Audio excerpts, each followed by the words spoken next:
We are asking government to guarantee that they will respect and obey the court orders in relation to the e-citizen platform, to give room for, among others,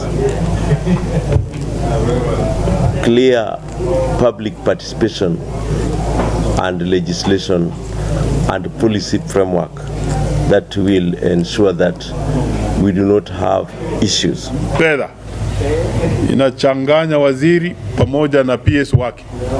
Wanataka wachagulie sisi wale watu ambao watakuwa pale kama trustees, na wanataka kutuchagulia wale watu ambao watachunga pesa za walimu, na ndio sababu tunasema mara moja toeni majina ambao tuliwatumia kama chama, na pia wasije wakatuchanganya na kututolea majina mengine.